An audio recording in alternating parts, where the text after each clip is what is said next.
Welcome to Pax Britannica. Season 4, Episode 9, The Raid on the Medway.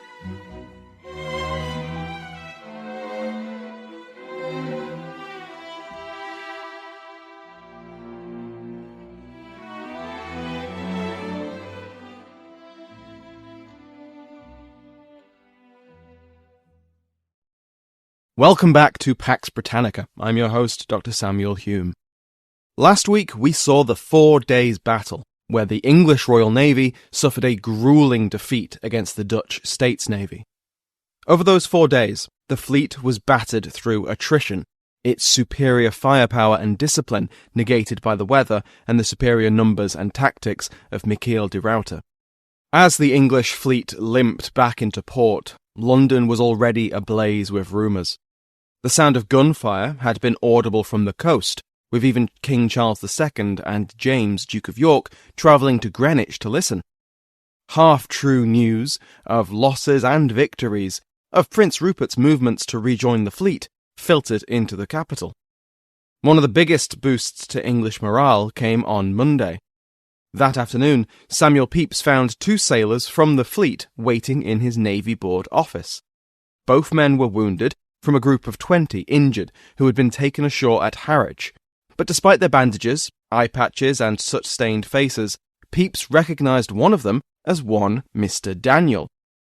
Pepys knew Mr. Daniel, but not half as well as he knew Mrs. Daniel.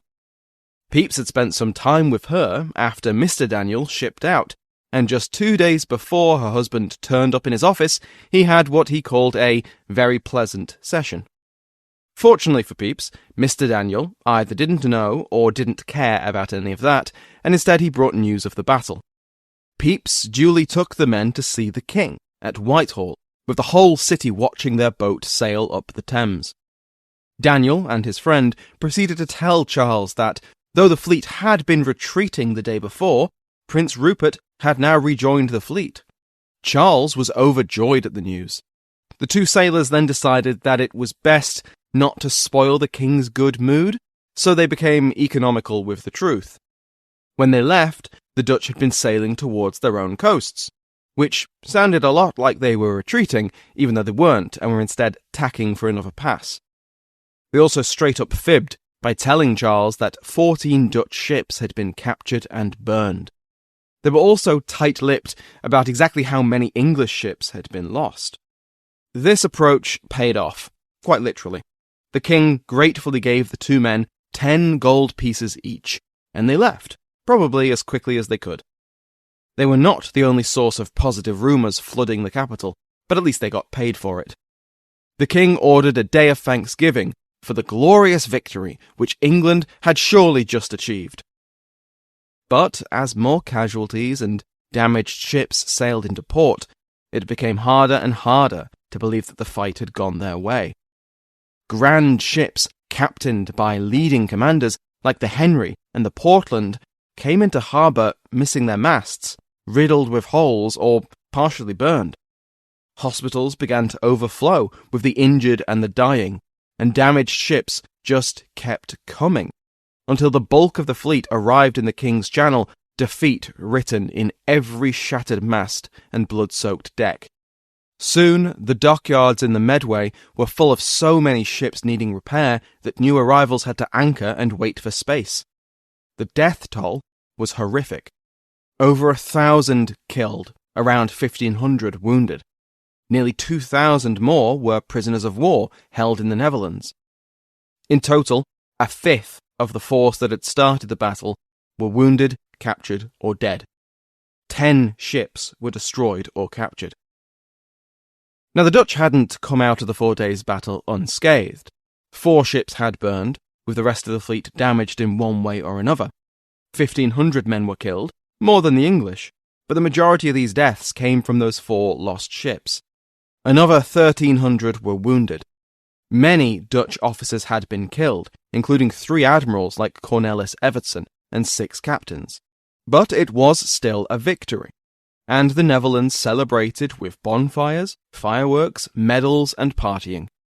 Everyone thought that the English had been dealt a catastrophic blow, The official report on the battle concluded that English losses were several times higher in both ships and men than they actually were. It was only later on that they realised, as Frank Fox neatly puts it, quote, "The celebrations were far out of proportion to what had been accomplished," end quote. Because despite the carnage the Royal Navy had experienced, the losses they'd endured, and, for the people ashore, the whiplash of a glorious victory being snatched away and replaced by an appalling defeat, the English were not done. Just days after their defeat, Albemarle and Prince Rupert issued new fighting instructions, and they learned from their mistakes. They would not divide the fleet again. And something that strikes me as I write this could have easily divided the two admirals.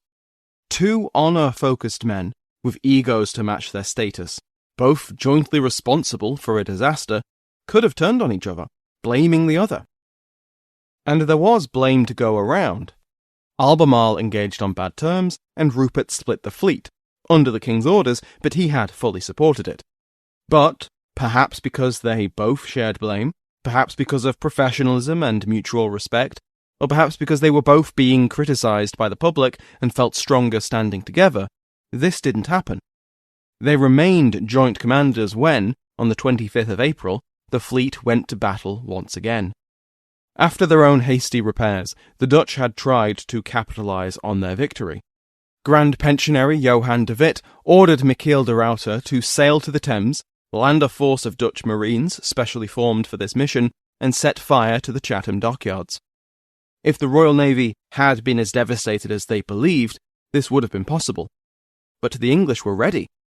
De Ruyter's passage into the Medway was blocked by a squadron of warships, and forces of trained bands could be seen marching along the shore. Despite de Witt's hopes, and the Grand Pensionary was aboard de Ruyter's ship at this point, de Ruyter called off the mission. The Marines were sent home, and de Ruyter prepared a more restrained blockade of the Thames. Either the English would sue for peace, or they would send out what remained of their fleet to be destroyed. As de Ruyter's blockade sat anchored at the mouth of the Thames, the English prepared. The dockyards worked at full capacity, and repairs were carried out very quickly. The shortage of men, both from casualties and desertions, was fixed through a ruthless campaign from the press gangs. All across the English coast, young men were taken from their homes and ships and brought to London. Londoners, even wealthy ones, were not exempt. Normally, the rich could pay a fee to avoid actual service, but not this time. The ferries that normally plied the Thames suddenly disappeared. Any ferrymen not impressed had gone into hiding. Other government ships, like supply ships, were stripped of men.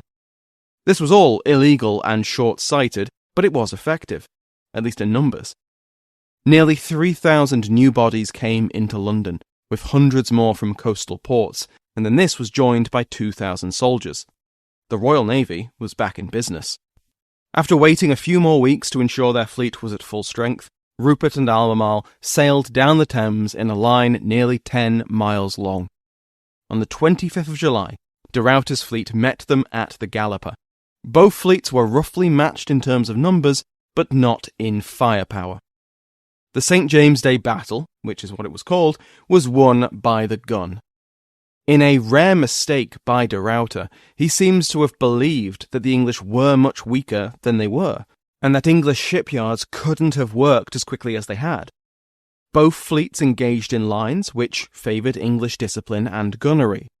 When de Ruyter called a withdrawal, the Dutch fleet had lost 2 ships and suffered about 2,500 casualties, killed and wounded. The English had lost only 1 ship and around 1,000 casualties. It was a clear English victory which washed away the sour taste of defeat, but it was hardly a satisfying one.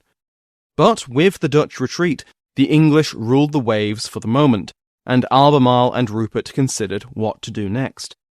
Enter Laurens van Heemskerk.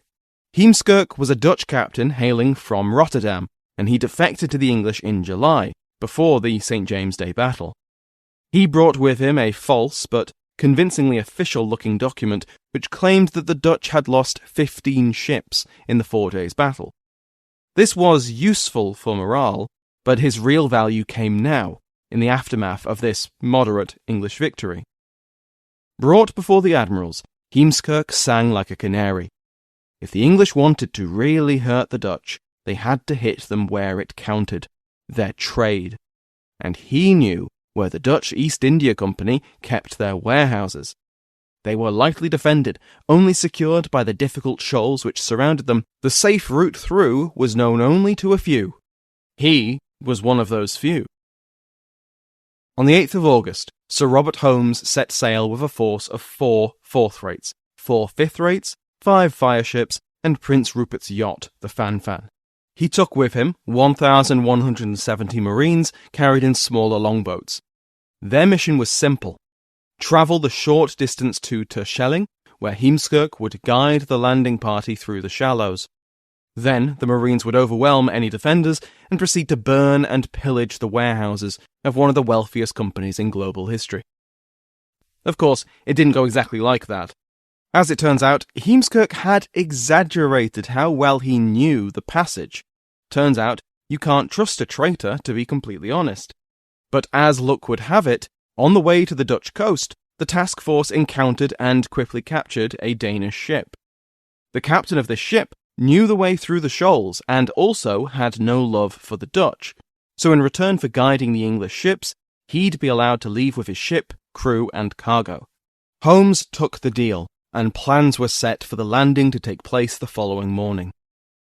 In the morning, Holmes was greeted by the incredible sight of 160 Dutch merchantmen, all fully loaded with valuable goods, crammed into the narrow channels near Terschelling. And with only 2 frigates as their protection, Holmes didn't wait to seize the opportunity which had just fallen into his lap. Taking command of the little Fan-Fan and bringing the Danish captain with him, Holmes took a tiny force of the 5th-rate Pembroke, the 5 fireships, and the small boats carrying the Marines. The Dutch frigates attempted to defend their charges, but 2 fireships dealt with them. The crews of the merchantmen saw what was coming and largely abandoned their ships. Between the fireships and the Marines physically boarding the merchantmen one by one, more than 150 ships were burned. 10 escaped, but the rest of the trade fleet was utterly destroyed. Holmes followed this up the next day with the planned raid on the warehouses, but found them largely empty. He burned them anyway, along with the small fishing village of Terschelling. Then he sailed back to the fleet and was welcomed with cheers. Holmes's bonfire, as it came to be known, caused around £1 million in damage. Most of the ships destroyed had been laden with goods for trade either in the Baltic or to Muscovy through the White Sea port of Archangelsk, or Archangel. Riots greeted the news in Amsterdam, where de Ruyter's house was pelted with stones. After all, where had the Navy been? For the rest of 1666, the Dutch and the English didn't have another major battle, with bad weather getting in the way of the 2 times they tried in September. Also in September came the Great Fire of London, which many in the Netherlands saw as God's punishment for the burning of Terschelling. Fortunately for the Dutch, the merchant fleet burned wasn't its most valuable one. The VOC convoy was elsewhere, and successfully made it home the long way around Scotland. The Dutch had nothing to fight for anymore, and the English had just lost the city of London, so extended patrols or blockades were an expensive luxury right now. With winter approaching, both sides took their fleets to port. As we let the English and Dutch fleets winter, we should spend a little time looking at the role of one of the other 2 kingdoms which were brought into the conflict as England's allies, Scotland. Steve Murdoch has a brilliant piece on Scottish maritime warfare throughout this period, with a chapter on the Second and Third Anglo-Dutch Wars. To summarise, though there were plenty of failed voyages, ending with no loot and sometimes no ship, Scots privateers made a killing during this war. Prize ships were recorded arriving in Leith, but also other East Coast ports like Aberdeen, Dundee, Cromarty and Peterhead. Scottish privateers, like their English counterparts, could be overeager, might be a good word. Before the official declaration of war with Denmark-Norway, Scots were raiding Norwegian ports and capturing Norwegian and Danish ships. One captain defended his actions by pointing out that, declaration of war or no, there was hostility between the King of Scots and the King of Denmark. He was found to be in the right, although the ship he'd captured was returned after the war. Scottish privateers enjoyed a roaring trade throughout 1666, with prizes taken from the Dutch arriving in Scottish ports from Leith to Orkney. There's even a case where, in a battle between 4 Scottish ships against 7 Dutch, the Scots won and took 4 prizes home with them. Sad news came with them, that one Captain Hamilton was presumed killed in battle, only for him to turn up a month later with 3 more prizes. 1666 was less profitable, though only by a little. 13 prize ships, included French and Spanish ships, arrived in Leith. These privateers were plying the Atlantic rather than the North Sea. The Scots earned a response from the Dutch. 20 warships were sent along the eastern coast of Britain. Officials in London assumed these were targeting the Newcastle coal fleet, but instead they just sailed right past it. The squadron, under Lieutenant Admiral Van Ghent, was a punitive expedition. The Dutch were sick of the Scots stealing their ships. But the Scots were ready. Leith had plenty of coastal batteries, as did nearby Burnt Island, and Scottish ships added their own weight of fire. 4 Dutch ships were damaged before Van Ghent called off the attack. He then sailed north to Aberdeen and Peterhead, captured a few Scottish ships, and then sailed home. This raid did absolutely nothing to stop Scots privateers, and for the rest of the war, Dutch, French, and Danish ships were brought into Montrose, Kirkcaldy, and Leith. In terms of punching above their weight, the Scots, with their tiny fleet, hit very hard indeed. So much salt and wine arrived in Scottish ports that the price of both plummeted. Of course, they were helped by the Royal Navy distracting the main Dutch States Navy, and government warships operated out of Scottish harbours as well, but it is still an achievement.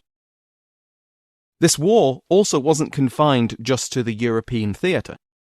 Everywhere that Dutch and English ships met, whether it was in the Atlantic or Indian Ocean, the Caribbean or the East Indies, they skirmished and fought. But with the objective of both nations the protection or destruction of the Dutch trading fleets, both fought for control over home waters. With the safe return of the VOC ships, the United Provinces had successfully outlasted the Kingdom of England. Because despite the turnaround which had come with the St. James' Day battle and Holmes's bonfire, 1666 ended with the English on the back foot. With the safe return of the East India Company fleet, the Dutch economy could outlast the English one, which was already on its last gasp. The fire of London had done plenty of damage, but it was the cost of war which had drained the treasury. Naval supplies had ballooned in price, doubling and tripling as the market took advantage of the demand. The government borrowed money from London merchants and bankers who charged eye-watering interest rates, sometimes as high as 30%, and the Navy was in £900,000 of debt by the time of the fire. With the suspension of naval activity for winter came the chance to cut some costs. As soon as the largest ships were docked, their crews were discharged with little more than IOUs. The Navy Board expected that these would soon be redeemed from money raised by Parliament, but neither house was feeling particularly generous, as we'll cover next time. It would take months for the sailors to be paid what they were owed, and things got so bad that Albemarle had to lead soldiers against his former crews when they rioted at the Navy Board offices.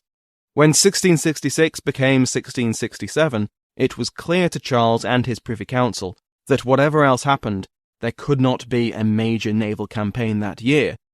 England simply could not afford to crew its ships. The Earl of Coventry proposed that commerce raiding, undertaken by smaller, cheaper ships, would be the best use of limited resources, and that the first and second rates be kept anchored and unmanned in the Medway. Albemarle and Rupert vehemently disagreed with this approach, pointing out the clear risks that posed. For the moment, financial necessity trumped military caution, and the king reluctantly gave his approval to Coventry's suggestion. The remaining crews disembarked, taking their supplies and guns with them, and for the next few months, the jewels of the Royal Navy bobbed in the calm waters of the Medway. I'm sure they'll be fine. What's this episode titled again? Oh yeah.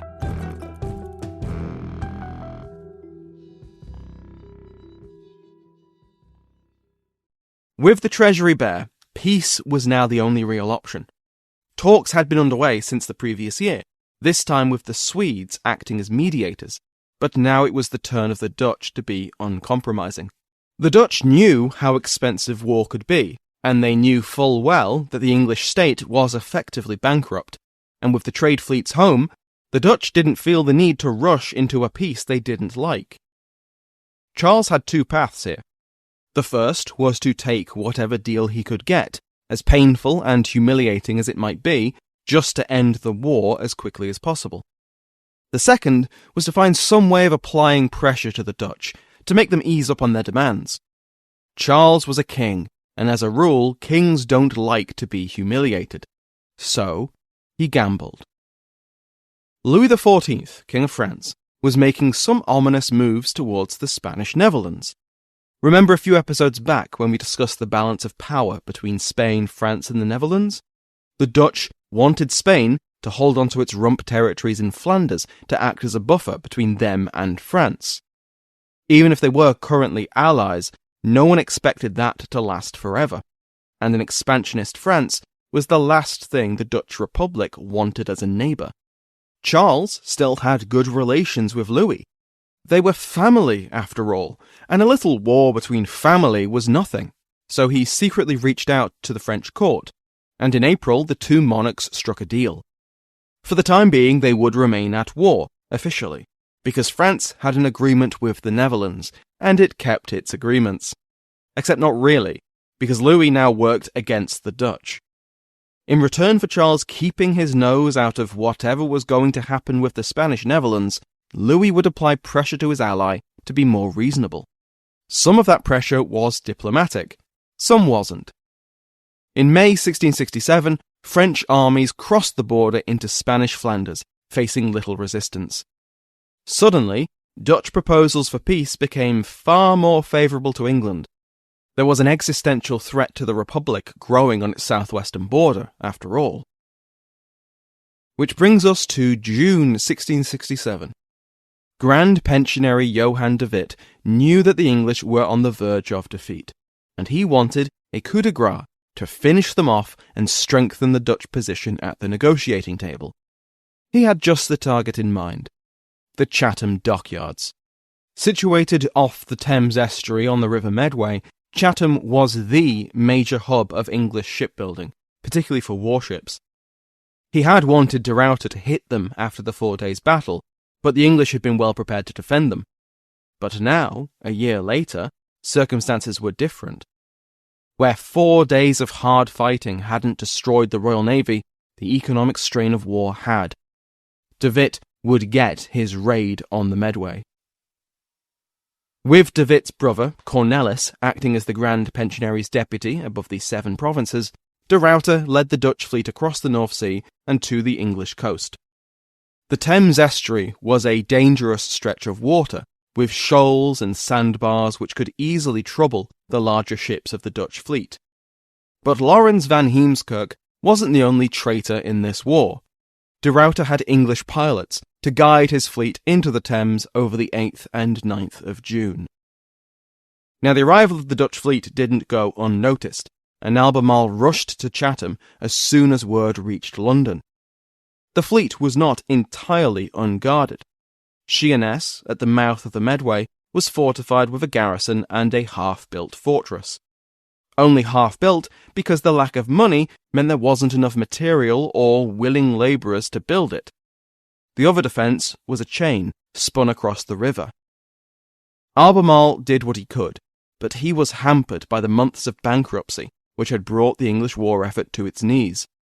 Even now, with the enemy at the watery gates, his orders were either not carried out or carried out poorly by untrained militias, scared workers, or unpaid and demoralised sailors.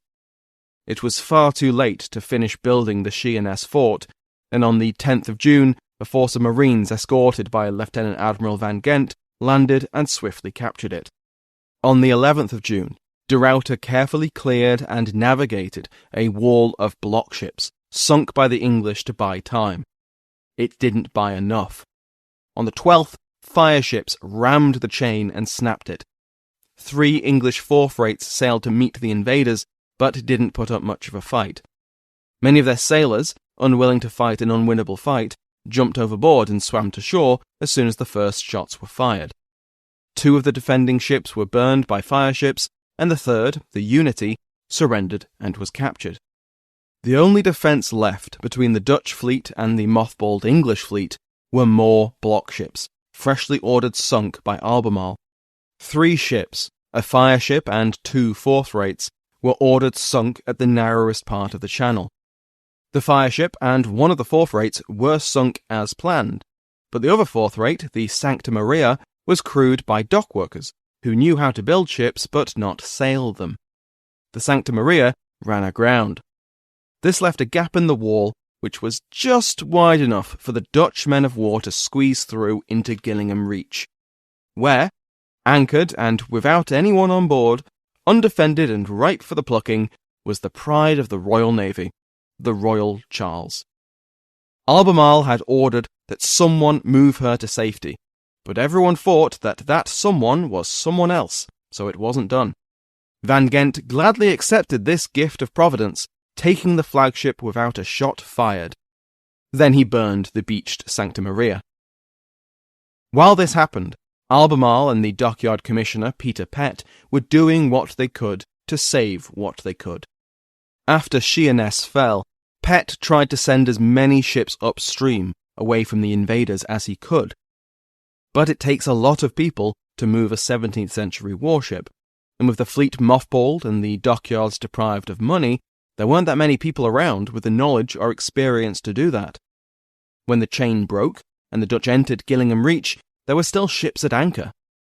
Albemarle ordered many of them scuttled, but only temporarily. Wooden ships could be deliberately sunk in shallow water, then be raised later on without any lasting damage. But again, these sensible orders hit a wall of incompetence. One ship, a massive second-rate called Vanguard, was holed, but then the dock workers on board panicked and abandoned ship, leaving her to drift with the tide. The Vanguard finally sank where the water was too deep to ever recover her in one piece. 6 others were scuttled in water that was far too shallow. They just dropped in place, firmly stuck, but only a few feet lower than they'd normally sit in the water, meaning they had no protection from the Dutch and no way to escape them. On the 13th, the true raid began. With de Ruyter and Cornelis de Witt directing events from a longboat, Dutch fire ships closed on the scuttled ships. English cannons fired relentlessly from batteries in Chatham Dockyard and Upnor Castle, but there was nothing else they could do. Albemarle, Pett, and basically everyone who wasn't manning a gun could only stand there and watch as the Royal Oak, the Royal James, and the Loyal London were set alight. Then the Dutch withdrew into the Thames and out to sea, collecting their marines from Sheerness and taking the Royal Charles and the Unity with them. De Witt had his coup de grace, and losses to the Royal Navy only continued elsewhere. Prince Rupert had also sprung into action on the Thames, blocking channels to Woolwich and Blackwall with block ships, sinking 2 third-rates, a fourth-rate, and a fifth-rate. The Dutch never went that far, or had any intention of doing so these ships were scuttled for nothing. The final casualty of the raid came a week after the Dutch left, when a third-rate was holed and foundered on one of the Chatham block ships. The total English losses from the raid on the Medway, both by direct Dutch action and English reaction, was 2 first-rates, 3 second-rates, 3 third-rates, 6 fourth-rates, and a fifth-rate. There were also several hundred casualties. The raid hadn't achieved all of Johann de Witt's hopes. The Royal Sovereign, once the Sovereign of the Seas and now England's last remaining first-rate, had been moored at Portsmouth. The Dutch also didn't destroy Chatham Dockyards, which would have put English shipbuilding back a generation. But that's just letting perfect be the enemy of good. This was a daring attack pulled off brilliantly by de Ruyter, even if he did have to be pushed to do it by Cornelis de Witt. For the rest of the war, the Dutch ruled the waves. The Thames was blockaded by De Ruyter, and Dutch squadrons raided English ports and harassed English shipping all across the south and east coasts. Before I read up on these events, I had it in my head that the raid on the Medway was a lightning-fast attack, like the Dutch sailed in and burned the fleet in a single day. I knew the fighting lasted several days, but I assumed that most of the damage had been done before the English had a chance to react. And in a sense, that was true, but only if looked at in the long term. The English knew the Dutch wanted to attack the Medway, and they knew it was vulnerable. If enough money and manpower had been scrounged up to prepare the defences and move vulnerable ships out of harm's way, then De Ruyter's raid could have been far more costly for the Dutch, or even beaten off entirely. And the government did try to do this, but to borrow from Nicholas Rodgers, quote, "A combination of bankruptcy, complacency, and incompetence had exposed the fleet to catastrophe." End quote. Next week, we will bring the war to an end with the Treaty of Breda, as England finally accepts defeat. The English public, and especially Parliament, will demand an explanation and a scalp. Thank you to my Patreon House of Lords, including the King's favourites, Mike Sanders and Jarrow Kotowski, Sue Bremner, Duchess of Wellington, Jessie Holzizer of the Marquisate of Rockingham, and Tom Cozens, the Earl Talbot. Thank you to all of my patrons who have received this episode and every other episode ad-free. Go to patreon.com/Pax Britannica for more information and to sign up. Thanks also to everyone who has left reviews on Apple Podcasts and comments on Spotify. Thank you to Sounds Like an Earful for the interval music in today's episode, to my entire House of Lords, and to you for listening.